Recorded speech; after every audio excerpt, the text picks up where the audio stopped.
chase me. Hey, dude, we're going ass sliding. You want to come? Summer breaks in the 1980s were a playground of wild adventures and creative mischief. Did you sneak into abandoned amusement parks or build makeshift parkour courses in the city? What sun-soaked memories of daring freedom still linger from those unforgettable teenage years? Join us as we explore 20 things every 1980s teenager did during summer break. Race like a pro.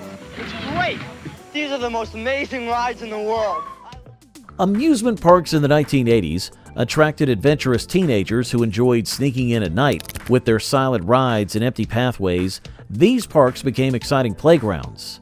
The thrill began with climbing over fences or finding secret entrances under the cover of darkness.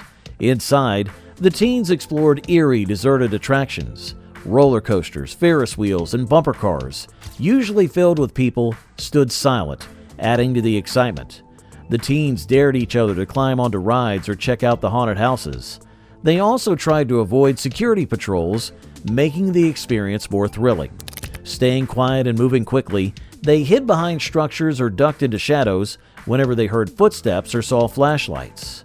The fear of getting caught made their hearts race, turning every moment into an unforgettable adventure. The thrill of sneaking into closed parks.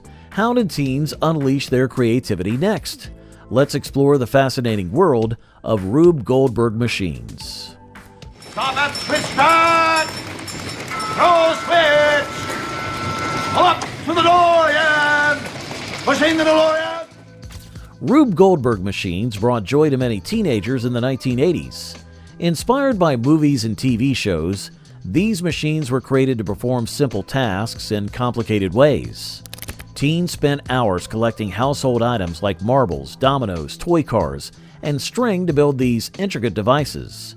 The goal was to create a chain reaction where one action set off the next, leading to a funny final result.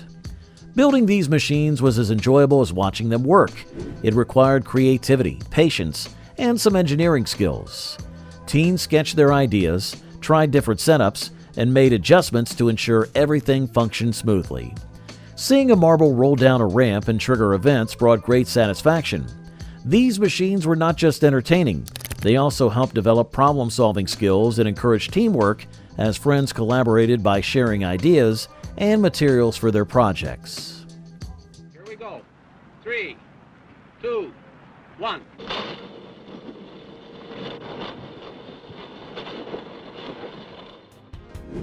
In the 1980s, soapbox cars became a popular summer activity for teenagers. These homemade cars were built from whatever materials were available, like old wooden crates and wheels from discarded bicycles. The goal was to create a car that could race down steep hills, even if it meant risking crashes and injuries due to its weak construction. Building these soapbox cars required creativity and resourcefulness. Okay, let's go. You ready, Mark? Yeah. Ready, Danny? Yeah. Okay, here we go. Teens gathered in garages or backyards, using basic tools to hammer, saw, and assemble their creations. The thrill of racing matched the excitement of the building. Racing these soapbox cars was both exhilarating and dangerous. With no brakes and limited steering control, crashes were common, resulting in scrapes and bruises. Despite the risks, the adventure and joy of competition made it all worthwhile.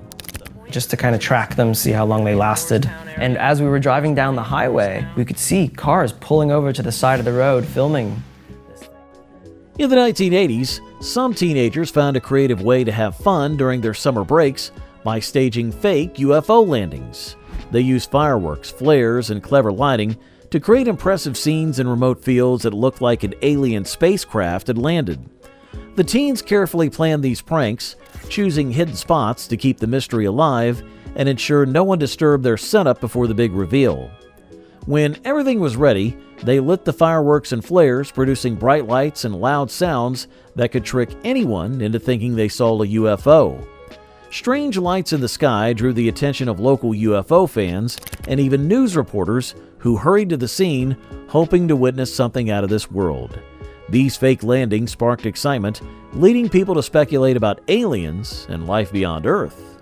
I believe there's still life on other planets. I don't care about the pictures, though. I still believe there is. I still believe in UFOs. I still believe in them. I still believe they're out there. These UFO pranks had everyone talking, but what else fueled teenage creativity in the 1980s? Let's explore the rise of bootleg mixtapes. Okay, a mixtape is a message from the maker to the listener, right? It's not just about which songs, but in what order. Creating bootleg mixtapes in basement studios was a popular summer activity for teenagers in the 1980s. Equipped with dual cassette decks, blank tapes, and radios, teens spent hours recording their favorite songs of the airwaves. The process required precision. They had to hit the record button at the perfect moment to avoid capturing the DJ's voice or commercials. To make their mixtape special, teens added personal touches, pretending to be radio DJs by introducing songs with fake commentary or inserting prank phone calls they had recorded earlier. Each mixtape was unique, showcasing the creator's musical taste and creativity. The tapes were traded among friends like prized possessions, creating a shared love for music. Though simply set up in a corner of a room, these basement studios became spaces for countless hours of musical enjoyment. But if you look that way or you look that way, you see nothing. And if you look behind you, there is nothing. All that's holding you on is your hands. In the 1980s, thrill-seeking teenagers found excitement in illegally climbing radio or water towers. This daring activity started as a simple dare among friends and quickly became a test of bravery and skill. Teenagers gathered at the base of these tall structures at night to avoid getting caught and begin their climb. The climb was risky, with a constant threat of falling or being caught by authorities. At the top, the teenagers left their mark by spray painting graffiti with names, dates, and symbols on the metal surfaces. Some brought flags to plant at the summit, proudly showing their achievement. These markings proved their bravery and became stories they shared about their summer adventures with friends. The thrill of climbing and the accomplishment of reaching the top made this a memorable summer activity for many. Oh, nice hit. Candy making sure gladiator. In the 1980s, backyard pro wrestling became popular for many teenagers. Inspired by professional wrestling, they organized matches in makeshift rings set up in backyards using items like old mattresses and ropes. The teens created their wrestling characters with costumes and stage names, mimicking their favorite stars. The thrill of putting on their wrestling shows added a sense of adventure and creativity to their summer breaks. The matches combined choreographed moves with spontaneous stunts, sometimes leading to painful and risky situations. Despite the dangers, the excitement of performing in front of friends and the challenge of executing tricky moves motivated teens to keep participating. They practiced their moves, planned storylines, and even recorded their matches to enjoy later. This lively activity became a memorable part of their childhood, highlighting their creativity and passion for wrestling. The thrill of backyard wrestling ignited creativity, but how did teens further express their imaginations? Let's explore the world of recreating movie scenes. You mean some of the film has to be cut out? Right. Some bits are thrown away. Quite a lot, in fact, because we filmed about 3 times more than we needed. Camcorders were popular in the 1980s, and teenagers loved using them to recreate scenes from their favorite movies. These large camcorders used video home system tapes, which opened the door to endless creativity. Teens gathered their friends, chose a popular film, and acted out scenes. They added their funny twist, making the scenes even more entertaining. Costumes were usually homemade, crafted from things they could find around the house, and props were created on the spot, adding charm to these amateur productions. After filming, they edited the videos by manually cutting and splicing the tapes, a time-consuming but rewarding process. After finishing their mini-movies, teens hosted premieres in their living rooms, inviting friends and family to watch. These special screenings included popcorn and soda, bringing the excitement of a real movie theater experience into their homes. Right now, we're going to start. This is called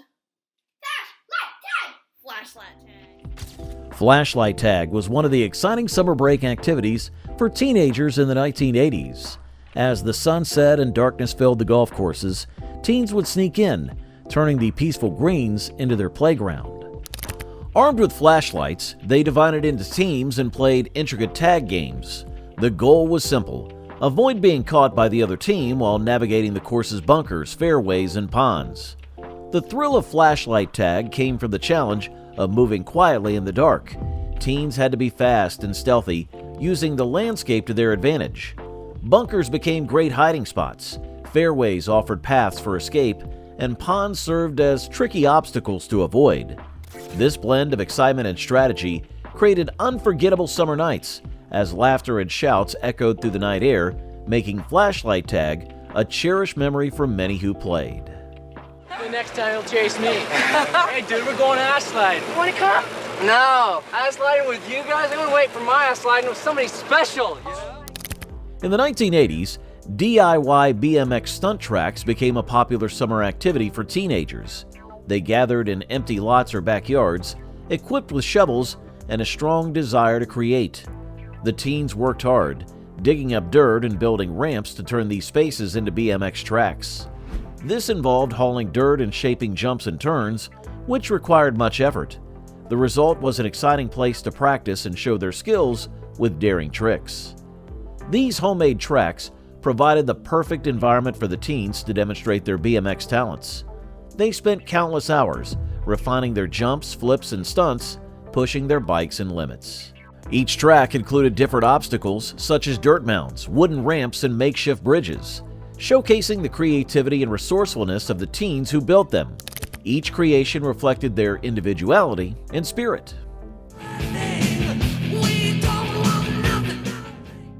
Glam rock parties in the 1980s became a big hit among teenagers, inspired by the colorful glam rock scene.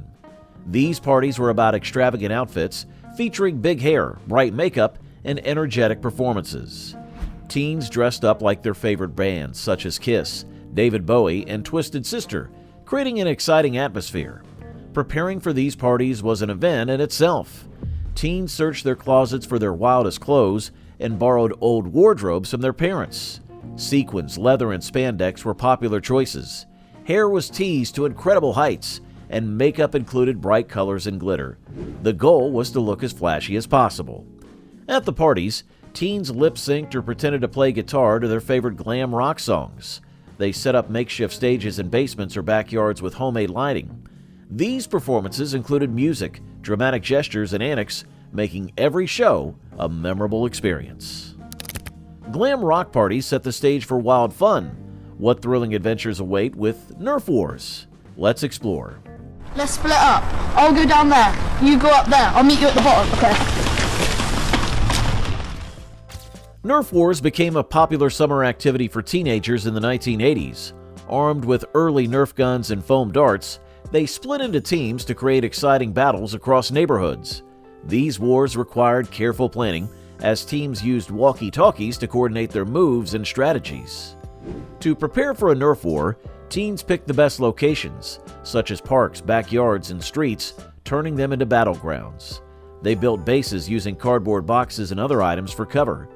Safety remained important, so everyone wore goggles to protect their eyes. The rules were straightforward: no physical contact and no aiming for the face. The battles were thrilling, with teams communicating through walkie-talkies to plan surprise attacks. The sound of Nerf darts flying through the air and players' excitement filled the neighborhood. These intense games could go on for hours, with breaks to reload and discuss strategies. Some still prefer last year's model, the radio that's about as big as the Empire State Building and as loud as World War II. In the 1980s, ghetto blaster battles became a fun summer activity for teenagers. Groups of teens gathered in parks or parking lots with their large boomboxes, also called ghetto blasters, to see who could play the loudest and bass-heavy music. These competitions focused on the music's loudness, quality, and boombox's style. Preparing for these battles meant choosing the best cassette tapes and ensuring their boomboxes worked perfectly. Teens customized their boomboxes with stickers and graffiti to make them unique. The aim was to impress friends with the sound and appearance of their equipment. During the battles, the air filled with strong bass and lively beats as teens took turns playing their favorite songs, trying to outshine each other in this exciting musical showdown. The battles created a vibrant atmosphere full of energy and excitement among the participants. Ghost ride the whip, ghost ride the whip, ghost ride the whip. Ghost riding was a risky and thrilling activity that some teenagers participated in during the 80s. It involved putting a car in neutral and rolling it down a hill or flat road without anyone in the driver's seat. The teens would hide away, making it look like the car was driving itself. This prank startled other drivers and people nearby, confusing them about how the vehicle moved without a driver. The Hy-Vee movement was a golden age. It was, a moment that happens every so often. Teenagers engaged in ghost riding during summer breaks to seek excitement and push boundaries. It became a way to rebel and test courage among friends. The thrill came from the danger and surprise onlookers experienced.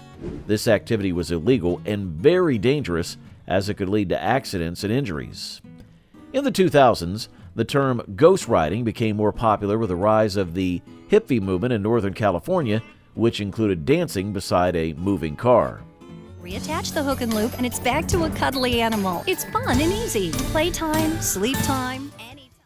In the 1980s, pillow stuffing competitions became a quirky and fun summer activity for teenagers.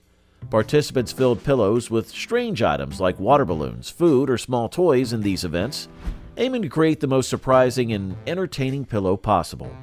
After stuffing the pillows, teens participated in playful pillow fights, eagerly awaiting for them to burst open and reveal their unusual contents.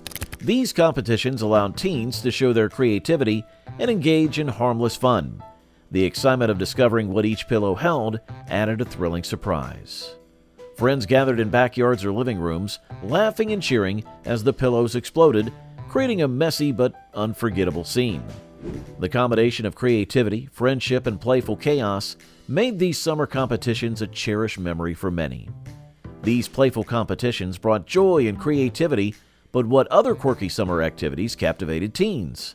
Let's explore the excitement of the phone booth crashing next.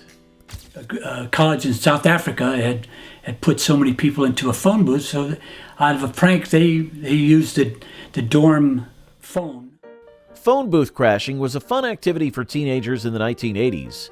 It involved cramming as many people as possible into a phone booth or other small spaces. The goal was to break local records or take the funniest photos. Teens squeezed in tightly, sometimes piling on each other, while someone captured the moment with a picture. This activity became popular during the summer because it was simple, spontaneous, and needed no special equipment.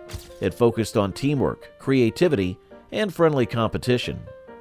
Friends challenged each other to see who could fit the most people into the cramped space, leading to laughter and some discomfort. These moments created lasting memories for the teenagers involved, making phone booth crashing a memorable part of their youth.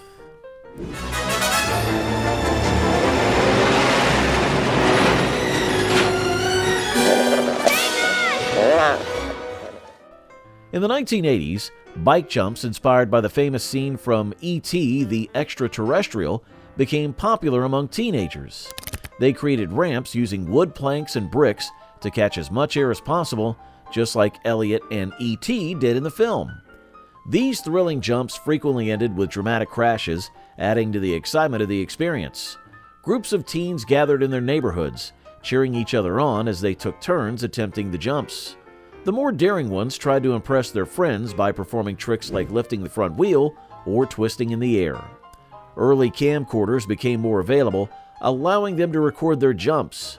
Watching the footage later, filled with crashes and close calls, provided endless laughs and a strong sense of achievement among the teens who participated.